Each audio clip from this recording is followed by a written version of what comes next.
In this module, we will explain the manufacturing routes of ERP and developments from materials requirements planning to EDI.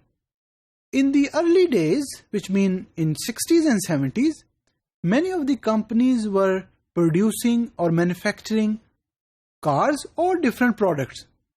So they realized at that time that we need a system. At that time, they were not thinking of ERP, they were thinking of a system جہاں پہ information seamlessly integrated ہو اور information across the department pass on who.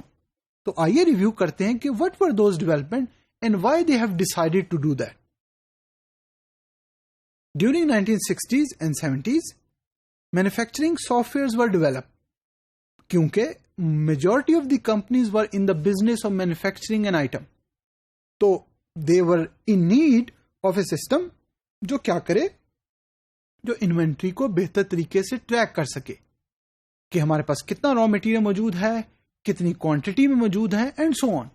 So all of these data items they have to manage, تاکہ employees who are working in the company they need to know exact information. جب exact information ہوگی تو بہتر طریقے سے production اور scheduling ہو پائے گی.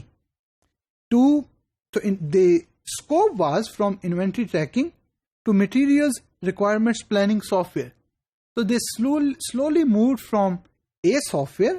At that time they were using different names and different companies, from inventory tracking to MRP softwares.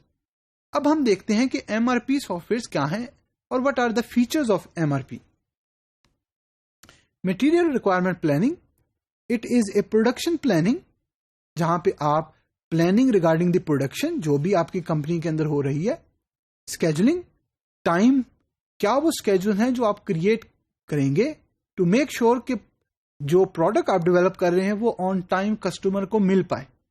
اگر کوئی بھی انفارمیشن جو اسکیجولنگ سے ریلیٹڈ ہے وہ آگے ڈفرینٹ ڈپارٹمنٹ پاس آن نہیں ہو رہی تو it would be difficult for employees to tell the customer کہ آپ کے پاس یہ پروڈکٹ کب تک پہنچے گا.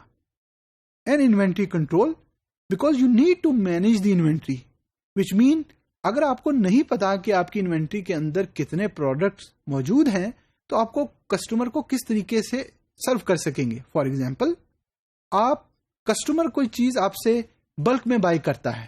فار ایگزامپل, آپ کے پاس ٹوٹل 20 پروڈکٹس موجود تھے کسی بھی ڈفرینٹ ٹائپ کے, اور 20 میں سے وہ 10 لے لیتا ہے, وچ مینس وہ بائی کر لیتا ہے. تو اگر کوئی ایسا سافٹ ویئر جو ٹریک نہیں کر رہا کہ آپ کے پاس کتنا آئٹم چلا گیا ہے کسٹمر کو, کتنا رہ گیا ہے, کتنا شیلف کے اوپر موجود ہے, تو مشکل ہو جائے گی, کیونکہ نیکسٹ ٹائم جب کسٹمر آئے گا اور اس کو اتنی کوانٹٹی میں جتنی کوانٹٹی میں ہی اور شی از آسکنگ نہیں ملے گا تو he would not be happy. تو companies generally when they realized کہ ہمیں انوینٹری کنٹرول سے بہتر MRP سافٹ ویئر کی ضرورت ہے, تو that's how the need of ERP systems came in. Because what they were doing, they were managing the manufacturing process. It is only one process which is executed in a company. There are different processes available. لیکن اگر یہ information جو اس process میں generate ہو رہی ہے یہ آگے different departments میں شیئر نہیں ہو رہی, تو کمپنیز میں کام کرنے والے لوگوں کو پتہ ہی نہیں لگے گا کہ exact view of the data کیا ہے اور ہم نے اب آگے کیا کرنا ہے اور کون سی ڈیسیژن لینی ہے تاکہ کسٹمر کو بہتر طریقے سے سرو کیا جائے. اس کے ساتھ ساتھ another concept that have emerged was EDI, electronic data interchange. It is direct computer to computer exchange of standard business documents.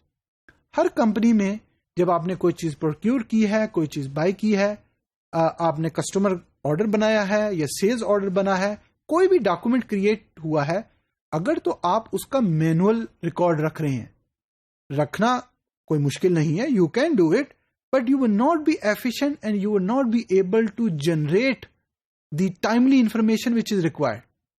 اگر کسٹمرز کم ہیں 20, 50, 100, 1000 تو it is easy to manage the data. اگر کسٹمر بہت زیادہ ہیں تو it becomes extremely difficult to retrieve the information which is required and make decision promptly. EDI allowed companies to handle the purchasing process electronically. So it was because it was computer to computer exchange, they were able to share and manage the information or the business documents electronically. جس کا مطلب یہ ہے کہ computer پہ ہی information پڑی ہے، documents پڑے ہیں اور وہ تھرو کمپیوٹر ہی مینج ہو رہے ہیں. اب ہم کچھ بینیفٹس دیکھتے ہیں EDI کے بارے میں. First, it help to automate paper based task. جتنے بھی کام پیپر بیسڈ ہو رہے تھے which mean they were using pen and paper, وہ آٹومیٹ ہو گئے. وہ یوزنگ کمپیوٹر وہ کام آسان ہو گیا، آٹومیٹ ہو گیا. Quick processing of accurate business documents. So EDI also help for the processing of business document. For example, آپ کو پچھلے 20 سال کا ریکارڈ چاہیے یا اس کسٹمر کے بارے میں انفارمیشن چاہیے جو 20 سال پہلے آیا تھا، تو you can easily process the documents which he or she has created. یا جو کمپنی میں جو ڈاکومنٹ کریٹ ہوئے ہیں in that transaction آپ اس کو پروسیس کر سکتے ہیں. Quick exchange of data between application. Because it was not person to person, exchange of data between the application were easy. کیونکہ ایک کمپیوٹر سے دوسرے کمپیوٹر میں exchange was easy and through different applications. And shortening the order processing and delivery time. جب information share ہوگی تو time about the order processing بھی کم ہوگا، ٹائم ریڈیوس ہوگا، کیونکہ ایک کام جس کو پہلے 10 منٹ لگ رہے تھے اب دیر از اے پاسبلٹی کہ اس کو 2 منٹ لگیں. اینڈ ڈلیوری ٹائم، جب بہتر انفارمیشن ہوگی تو employees who are working in a company would be able to make sure کہ ڈلیوری ٹائم جو کسٹمر تک پہنچنی ہے چیز وہ بہتر ٹائم کے اندر ان تک پروڈکٹس پہنچے.